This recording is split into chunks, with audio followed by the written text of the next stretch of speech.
Hi, my name is Udy Kumra, and welcome to the first ever proper episode of Udy History. Today we're going to start out with a light topic and talk about the Korean War. Are you joking? Yes, Simon, I'm joking.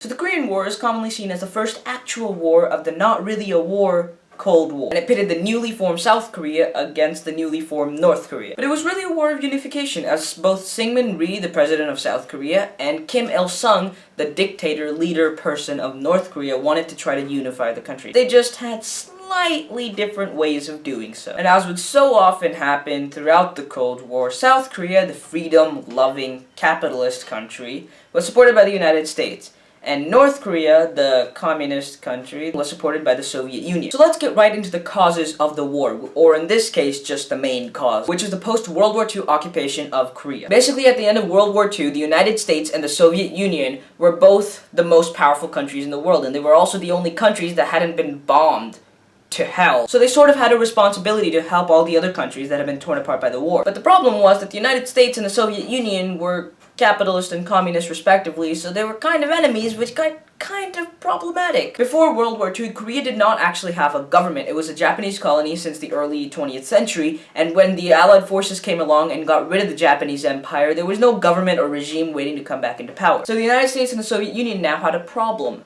What would they do with this Korea place that had no government? Who would govern Korea? They reached an agreement. They would split the country approximately in half at the 38th parallel, which is 38 degrees north latitude. And they would both try to create governments there that were able to rule their own countries. Neither of the powers believed that Koreans in 1945 were fit for governing. They weren't ready to govern their own country. So both the United States and the Soviet Union set about selecting favorable political elites and then grooming them to become the leaders of Korea. In North Korea, the Soviet Union selected a guy named Kim Il-sung and taught him the ways of communism. And in South Korea, they selected a guy named Syngman Rhee and taught him the ways of capitalism. Because of this, the Korean Peninsula didn't actually develop into one state, as the Soviet Union and the United States had hoped. It developed into two. The Democratic People's Republic of Korea in the north, which was neither democratic nor for the people, and not a republic. And the Republic of Korea in the south. A lot of modern historians have often speculated about whether communism and capitalism are incompatible.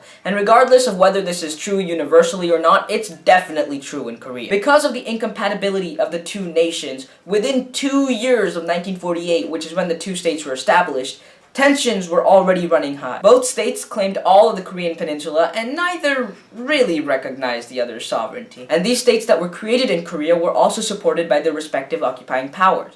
North Korea was supported by the Soviet Union, and South Korea was supported by the United States. So before we take a look at the actual war, let's take a step back. Why did the US want to get involved in a war? True, they wanted to help South Korea, but I don't think they were ready to just go guns blazing into another country after the biggest war the entire world had ever seen. So what was happening that got the US involved in the war? Well, in 1947, President Harry S. Truman issued this thing called the Truman Doctrine. And the Truman Doctrine stated that the United States should do everything in its power to prevent the spread of communism from where it was already established. But between 1947 and 1950, the United States didn't actually do much to follow this doctrine. And then in 1949, communist forces emerged victorious in China under the leadership of Mao Zedong. And also later in 1949, the Soviet Union developed and successfully detonated their first atomic bomb, which now meant that the United States was not the only world nuclear power. And this began the arms race between the two countries and escalated the fears of communism in the United States. All of this put increasing amounts of pressure on the Truman administration to actually do something about the spread of communism. Until 1950, which is when the Korean War broke out. So let's talk about that. The Korean War began when Kim Il-sung secured permission from China and the Soviet Union to invade South Korea, and then he invaded South Korea. We're not going to talk much about the actual battles and fighting of the war because there's a lot of other important stuff, so here's just a quick summary. North Korean forces capture Seoul. South Korean forces ask for help from the United Nations, who send in mostly American forces led by Douglas MacArthur. And they force the North Korean forces to the border with China. Then Mao Zedong sends his Chinese forces to help the North Korean forces, who force everything back to the 38th parallel. By June of 1951, both forces are at a stalemate, though the war officially continues until 1953. So why was there a stalemate and not a peace treaty for nearly 2 years? Well, it's partly because both sides of the war were unable to work out a compromise on prisoners of war. war. North Korea had mistreated many American prisoners of war, and many North Korean prisoners of war that were captured by America didn't want to return to North Korea. And it was also in part because Syngman Rhee and the South Korean government insisted that any peace treaty should unify the entire country. They weren't able to agree on that, obviously. So before we talk about the end of the Korean War, let's talk about what was going on at home in the United States. Throughout the war, President Truman had been in conflict with General MacArthur.